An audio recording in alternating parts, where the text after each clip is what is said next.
প্রিয় শিক্ষার্থী বন্ধুরা, তোমাদের এইচএস থার্ড সেম পরীক্ষার প্রস্তুতি আরও মজবুত করতে ইতিমধ্যে শুরু করে দেওয়া হয়েছে মক টেস্ট সিরিজ। এর আগের ভিডিওতে বিশ্ববিদ্যালয় শিক্ষা কমিশন থেকে মক টেস্ট নেওয়া হয়েছে। সেই ভিডিওর লিঙ্ক আজকের ভিডিওর প্রথম কমেন্টে পিন করে দেওয়া থাকবে, সেখান থেকে তোমরা অবশ্যই দেখে নেবে। ভিডিওটি ভালো লেগে থাকলে অবশ্যই একটি লাইক করো। এরকমই আরও পরবর্তী টপিকের উপর মক টেস্ট ভিডিও পেতে চ্যানেলটিকে সাবস্ক্রাইব করে রাখতে একেবারেই ভুলো না। আজকের টপিক মাধ্যমিক শিক্ষা কমিশন, যেখান থেকে গুরুত্বপূর্ণ 20টি প্রশ্ন রাখা হয়েছে। এই 20টি প্রশ্নের মধ্যে তুমি কয়টি পারলে তা তুমি নিচে কমেন্টে অবশ্যই লিখে জানাবে। তাহলে শুরু করা যাক আজকের ভিডিওর মূল আলোচ্য বিষয়। প্রথম প্রশ্ন, মাধ্যমিক শিক্ষা কমিশন অপর যে নামে পরিচিত তা হল? Option A Mudaliar commission, option B Kothari commission, option C Radhakrishnan commission, option D Jaspal committee. এর সঠিক উত্তর অপশন এ মুদালিয়ার কমিশন। 2, মাধ্যমিক শিক্ষা কমিশনের সভাপতি ছিলেন? Option A Radhakrishnan, option B D S. Kothari, option C Lakshman Swami Mudaliar, option D Jacques Delors. এর সঠিক উত্তর অপশন সি লক্ষণ স্বামী মুদালিয়ার। 3, মাধ্যমিক শিক্ষা কমিশন কত সালে গঠিত হয়? অপশন এ 1948 সালে, অপশন বি 1949 সালে, অপশন সি 1953 সালে, অপশন ডি 1952 সালে। এর সঠিক উত্তর অপশন ডি 1952 সালে। এরপর 4, মুদালিয়ার কমিশনের সদস্য সংখ্যা ছিল? অপশন এ 9 জন, অপশন বি 12 জন, অপশন সি 10 জন, অপশন ডি 7 জন। এর সঠিক উত্তর অপশন এ 9 জন। এর পরের প্রশ্ন 5, মাধ্যমিক শিক্ষা কমিশনের সম্পাদক কে ছিলেন? Option A Anath Basu, option B Nirmal Kumar Siddhanta, option C J P Naik, option D Lakshman Swami Mudaliar. এর সঠিক উত্তর অপশন এ অনাথ বসু। নির্মল কুমার সিদ্ধান্ত বিশ্ববিদ্যালয় শিক্ষা কমিশনের সম্পাদক, জেপি নায়েক কোঠারি কমিশনের সম্পাদক এবং লক্ষণ স্বামী মুদালিয়ার হলেন মাধ্যমিক শিক্ষা কমিশনের সভাপতি। মনে রাখবে, সভাপতি এবং সম্পাদক এক না, সম্পূর্ণ আলাদা। এর পরের প্রশ্ন 6, মুদালিয়ার কমিশনের প্রতিবেদনের পৃষ্ঠা সংখ্যা ছিল?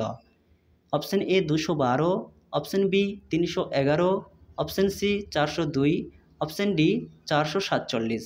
এর সঠিক উত্তর অপশন বি 311। এর পরের প্রশ্ন 7, মুদালিয়ার কমিশনে বিদেশি সদস্য ছিলেন? অপশন এ 2 জন, অপশন বি 3 জন, অপশন সি 1 জন, অপশন ডি 5 জন। এর সঠিক উত্তর অপশন এ 2 জন। অর্থাৎ মুদালিয়ার কমিশনে মোট সদস্য সংখ্যা 9 জন, যার মধ্যে বিদেশি 2 জন এবং ভারতীয় 7 জন। এর পরের প্রশ্ন 8, সিআরসি এর পুরো নাম কি? Option A corrective record card, option B cumulative record card, option C combined record card, option D cumulative remedy card. এর সঠিক উত্তর option B cumulative record card. এর পরের প্রশ্ন 9, মুদালিয়ার কমিশনের সুপারিশ অনুসারে উচ্চ মাধ্যমিক শিক্ষার সময়কাল হল? অপশন এ 2 বছর, অপশন বি 3 বছর, অপশন সি 4 বছর, অপশন ডি 5 বছর। এর সঠিক উত্তর অপশন বি 3 বছর। এর পরের প্রশ্ন 10, মাধ্যমিক শিক্ষা কমিশন নির্ধারিত নিম্ন বুনিয়াদী শিক্ষার কাল? অপশন এ 3 বছর, অপশন বি 5 বছর, অপশন সি 8 বছর, অপশন ডি 6 বছর।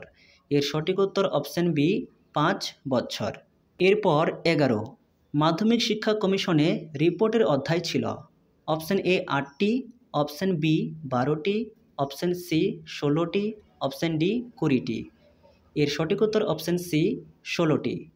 এর পরের প্রশ্ন 12, মুদালিয়ার কমিশনের মতে মাধ্যমিক শিক্ষার মাধ্যম হবে? অপশন এ মাতৃভাষা, অপশন বি ইংরেজি ভাষা, অপশন সি রাষ্ট্রীয় ভাষা, অপশন ডি সবগুলি। এর সঠিক উত্তর অপশন এ মাতৃভাষা। অর্থাৎ মুদালিয়ার কমিশনের মতে মাধ্যমিক শিক্ষার মাধ্যম ল্যাঙ্গুয়েজ হবে মাতৃভাষা, অর্থাৎ মাতৃভাষার মাধ্যমে শিক্ষাদান দিতে হবে। এরপর 13, মুদালিয়ার কমিশনের মতে বিদ্যালয়ের শিক্ষার কাঠামোটি হল? অপশন এ 4+4+4 12 বছর, অপশন বি 6 2 3 11 বছর, অপশন সি 5 + 3 + 3 11 বছর, অপশন ডি 5 + 4 + 3 12 বছর। এর সঠিক উত্তর অপশন সি 5 + 3 + 3 11 বছর। এর পরের প্রশ্ন 14, মুদালিয়ার কমিশনের একজন বিদেশি শিক্ষাবিদ হলেন। Option A doctor T M. Vyas, option B doctor N. William, option C John Christie, option D L K. Mehta. এর সঠিক উত্তর অপশন সি জন ক্রিস্টি। এর পরের প্রশ্ন 15, মুদালিয়ার কমিশনের মতে মধ্যশিক্ষা পর্ষদের সভাপতি হলেন। অপশন এ শিক্ষামন্ত্রী, অপশন বি মুখ্য সচিব, অপশন সি রাজ্যের শিক্ষা আধিকারিক, অপশন ডি শিক্ষা সচিব। এর সঠিক উত্তর অপশন সি রাজ্যের শিক্ষা আধিকারিক, অর্থাৎ যাকে ডিপিআই বলা হয়। এর পরের প্রশ্ন 16, সিএবিই একটি। অপশন এ শিক্ষা প্রতিষ্ঠান, অপশন বি আন্তঃরাষ্ট্রীয় প্রতিষ্ঠান, অপশন সি জাতীয় প্রতিষ্ঠান, অপশন ডি আন্তর্জাতিক প্রতিষ্ঠান। এর সঠিক উত্তর অপশন সি জাতীয় প্রতিষ্ঠান। সিএবিই এর full form central advisory board of education, এবং এর কথা মুদালিয়ার কমিশনে বলা হয়। এর পরের প্রশ্ন 17, বহুমুখী বিদ্যালয় এর কথা কোন কমিশনে উল্লেখ আছে? বহুমুখী বিদ্যালয় বলতে multipurpose school. Option A Kothari commission, option B Radhakrishnan commission, option C Mudaliar commission, option D জাতীয় শিক্ষানীতি 1986। এর সঠিক উত্তর অপশন সি মুদালিয়ার কমিশন। এরপর 18, মুদালিয়ার কমিশনের সময়সীমা হল। সময়সীমা বলতে গঠন থেকে রিপোর্ট পেশ পর্যন্ত। অপশন এ 1951 থেকে 52, অপশন বি 1952 থেকে 53, অপশন সি 1953 থেকে 54, অপশন ডি 1954 থেকে 55। এর সঠিক উত্তর অপশন বি 1952 থেকে 53, অর্থাৎ মুদালিয়ার কমিশন 1952 সালের 23 সেপ্টেম্বর গঠিত হয় এবং 53 সালে তার রিপোর্ট পেশ করে। এর পরের প্রশ্ন 19, মাধ্যমিক শিক্ষার লক্ষ্য হল। অপশন এ উপযুক্ত নাগরিক তৈরি করা, অপশন বি জাতীয় সম্পদ বৃদ্ধি করা, অপশন সি গণসংস্কৃতির পুনরুজ্জীবন ঘটানো। এখানে টাইপিং মিস্টেক হয়েছে। অপশন ডি সবগুলি ঠিক। এর সঠিক উত্তর অপশন ডি সবগুলি ঠিক। এর পরের প্রশ্ন এবং সর্বশেষ প্রশ্ন, সপ্তপ্রবাহ এর কথা কোন কমিশনে বলা হয়েছে? Option A Radhakrishnan commission, option B Kothari commission, option C Mudaliar commission, option D জাতীয় শিক্ষানীতি 1986। এর সঠিক উত্তর অপশন সি মুদালিয়ার কমিশন। এই ছিল আজকের ভিডিওর অতি গুরুত্বপূর্ণ 20টি এমসিকিউ প্রশ্ন। এর মধ্যে তুমি কত পেলে তা নিচে অবশ্যই লিখে জানাও। আর তোমাদের জন্য একটি হোমওয়ার্ক থাকলো, মুদালিয়ার কমিশন গ্রেড প্রদান এবং শিক্ষার্থীদের কাজের মূল্যায়নের জন্য কত পয়েন্ট স্কেলের কথা বলেছেন। এই প্রশ্নের উত্তর তুমি নিচে কমেন্ট করে লিখে জানাবে। আজ এই পর্যন্তই, দেখা হচ্ছে অন্য একটি ভিডিওতে।